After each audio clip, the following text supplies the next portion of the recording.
Ya baik, saya Muhammad Farabi. Di sini saya ingin mempresentasikan Business Buying Center and Business Buying Process dari B2B Business.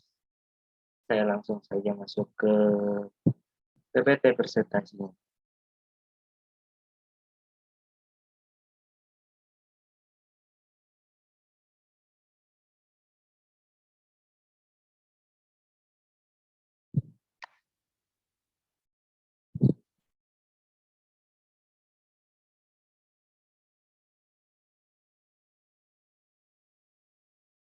Ini dia PPT dari saya. Di sini saya kembali mengambil judul contoh daripada perusahaan tempat saya bekerja, yaitu PT Gajah Tunggal.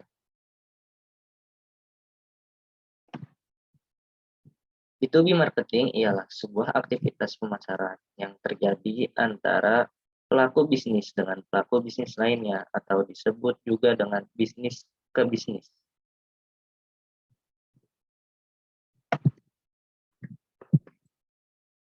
Masuk kepada pembahasan yang pertama, yaitu business buyer behavior. Business buyer behavior sendiri terdapat 4 komponen penyusunnya, yaitu yang pertama ada individual, kedua interpersonal, ketiga organisasional, dan yang terakhir adalah environmental atau environment. Untuk mengetahui lebih lanjut, mari kita ke slide berikutnya. Nah, ini dia. Pada poin individual, masing-masing peserta dalam proses pembelian memiliki motivasi, persepsi, dan preferensi pribadi. Hal-hal ini dipengaruhi oleh umur peserta, penghasilan, pendidikan, identifikasi profesional, kepribadian, perilaku terhadap risiko, dan budaya. Pembeli memperlihatkan dengan nyata gaya pembeliannya yang berbeda-beda. Nah, ini setiap pembeli biasanya memiliki berbeda-beda. Di sini saya mengambil contoh daripada perusahaan ban. Maka kita lihat kepada peserta atau yang memiliki penghasilan gitu ya, biasanya umumnya memiliki mobil. Tentu saja kalau untuk memilih produk daripada Gajah Tunggal, yaitu ban mobil, seperti itu ya. Sementara untuk pengendara motor, pastinya mereka akan memilih produk yaitu ban motor, seperti itu. Atau contoh lain, ketika seseorang memiliki pengetahuan yang baik akan lingkungan, maka orang tersebut akan menggunakan ban ramah lingkungan dari produk PT Gajah Tunggal Tbk, yaitu ban Campiro Eco. Seperti itu. Masuk pada poin kedua, ada interpersonal. Interpersonal sendiri biasanya di pusat pembelian umumnya melibatkan banyak peserta, dan setiap peserta itu mempengaruhi satu sama lainnya. Atau bisa kita sebut biasanya tarik-tarikan ya. Lu beli apa sih? Beli ini aja nih, bagus gitu kan. Akhirnya kita tertarik kepada teman kita yang membeli produk tersebut. Kemudian masuk pada faktor lainnya, yaitu organisasional atau organisasi. Nah, pemasar bisnis harus mewaspadai kecenderungan organisasional dalam bidang pembelian. Di sini saya mengutip dari suatu sumber, ada 4 yang harus diwaspadai oleh pembisnis. Nah, yang pertama, peningkatan mutu departemen pembelian. Umumnya departemen pembelian menempati posisi yang rendah dalam tingkatan manajemen, meskipun sering mengelola lebih dari setengah biaya perusahaan. Kemudian yang kedua, pembelian yang terpusat. Dalam perusahaan dengan banyak divisi, kebanyakan pembeli dilaksanakan oleh divisi terpisah karena kebutuhan mereka yang berbeda-beda. Yang ketiga, ada kontrak jangka panjang. Pembeli bisnis semakin memperkasai atau menerima kontrak jangka panjang dengan pemasok yang terpercaya. Nah, ini harus sangat diwaspadai ketika kita kontrak daripada pemasok dalam range yang cukup panjang, maka kita harus mengetahui secara detail apakah kualitas daripada produk mereka itu konsisten dengan kualitas yang baik, atau memiliki historical justru sempat menjadi produk yang kurang baik, seperti itu. Kemudian kita juga harus mengevaluasi kinerja pembelian. Kebanyakan perusahaan menetapkan insentif untuk memberi penghargaan kepada manajer pembelian untuk kinerja pembelian yang terbaik, atau biasanya yang membeli produk kita terbanyak kita kasih apa nih gitu kan. Nah, hal ini juga biasanya harus diwaspadai karena bisa menjadikan pengeluaran perusahaan itu semakin membengkak, seperti itu. Kemudian faktor lingkungan atau faktor environmental. Nah, salah satunya adalah di kita ya, di masa pandemi ini, menurunnya pendapatan masyarakat cenderung malas membeli produk otomotif. Hal ini dapat disikapi oleh perusahaan PT Gajah Tunggal dengan mengeluarkan produk-produk dengan low price seperti tadi yang dicontohkan. Ramah lingkungan, Campiro Eco itu merupakan salah satu produk dari PT Gajah Tunggal yang low price. Masuk pada topik yang kedua, yaitu buying center. Buying center sendiri memiliki 5 aspek. Yang pertama yaitu user yang berperan menggunakan produk secara langsung. Yang kedua, gatekeeper atau peran yang melakukan pengendalian informasi kepada pihak lain. Yang ketiga ada influencer, peran yang mempengaruhi decider untuk melakukan pembelian.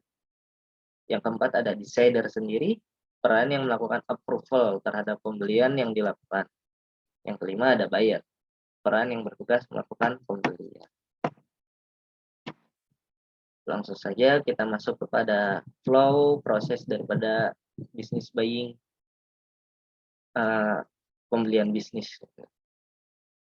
Dapat kita lihat pada slide saya ini merupakan flow proses daripada bisnis buying proses. Masuk pada poin yang pertama ada problem recognition, atau kita menyadari masalah dan kebutuhan dari suatu perusahaan. Contohnya, PT Gajah Tunggal menyadari akan adanya masalah untuk memenuhi kebutuhan materialnya yang diimpor dari beberapa negara lain, sehingga dapat menghambat proses produksi. Nah, ketika perusahaan PT Gajah Tunggal ini menyadari bahwasanya impor itu membutuhkan waktu yang cukup panjang dalam pembeliannya, maka dalam case ini PT Gajah Tunggal Tbk untuk menyikapi kebutuhan produksinya membuat buffer stock sehingga proses produksi mereka tidak terhambat. Seperti kita ketahui bahwasanya material pembentuk produk dari setiap industri, setiap pabrik itu bukan hanya menghambat proses produksi, tapi bisa membuat produksi itu menjadi stop. Poin berikutnya adalah general need description. Di sini pada poin ini buyer akan menentukan karakteristik dan kuantitas yang dibutuhkan. Contoh karakteristik untuk memenuhi kebutuhan customer OEM atau original equipment memiliki spesifikasinya sendiri. OEM ini adalah produk-produk bahan bawaan daripada setiap mobil atau motor. Seperti ketika kita membeli Honda Beat kan udah terpasang bannya. Nah, ban tersebut dinamakan ban OEM atau original equipment.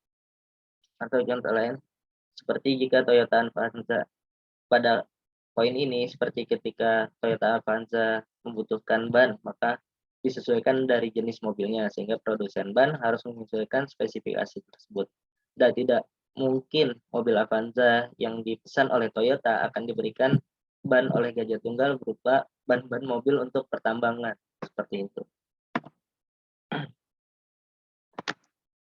Masuk yang berikutnya, product specification. Untuk menentukan dan menspesifikasikan dari produk yang difokuskan untuk bisnis perusahaan. Nah, product specification. Contohnya apa?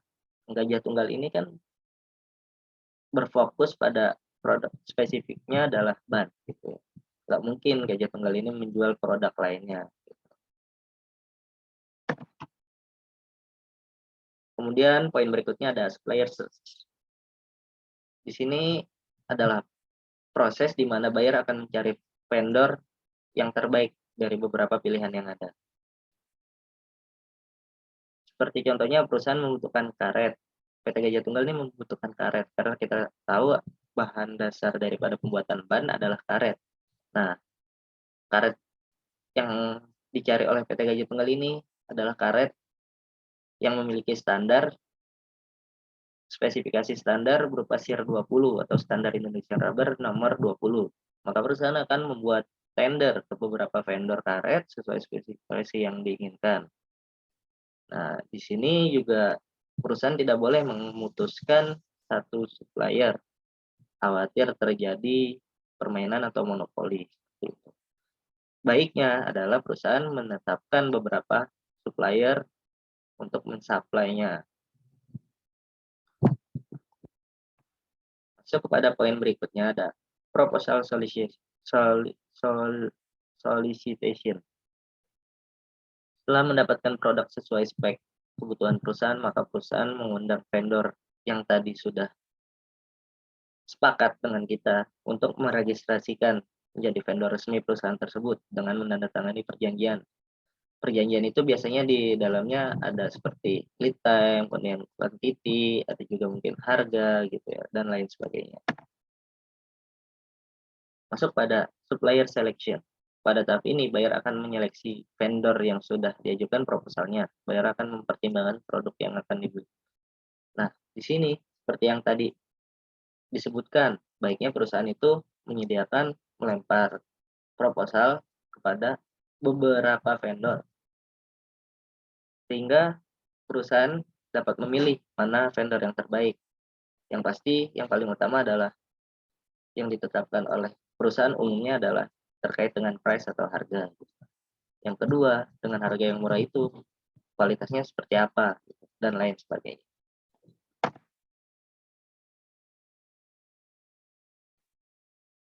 Kemudian masuk kepada poin berikutnya ada order rutin. Setelah supplier dipilih, buyer akan menentukan order rutin specification di mana buyer akan mendaftarkan atau list technical specification. Jumlah yang dibutuhkan, kemudian lead time-nya berapa, kemudian return policy-nya seperti apa, dan garansinya bagaimana. Nah, dari pemilihan-pemilihan vendor tadi biasanya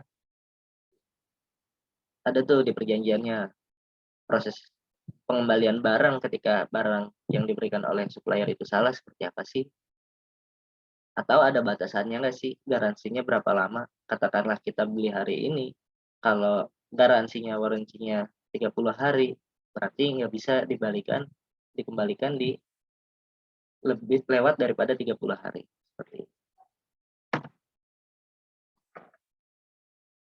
Kemudian ada performance review. Evaluasi vendor-vendor yang sudah didapat oleh perusahaan. Nah, tujuannya apa sih mengevaluasi vendor-vendor yang udah masuk ke perusahaan? Yang pertama,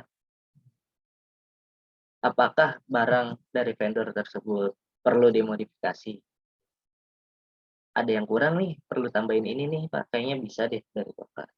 Atau yang kedua, vendor tersebut sudah tepat dan baik, sehingga vendor tersebut adalah vendor yang dapat kita pertahankan. Yang ketiga, wah vendor ini banyak problem nih. Baiknya kita bisa memutus kontrak kerjasama.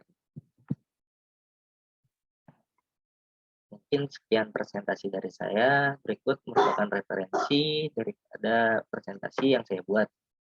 Kurang lebihnya mohon maaf. Wassalamualaikum warahmatullahi wabarakatuh.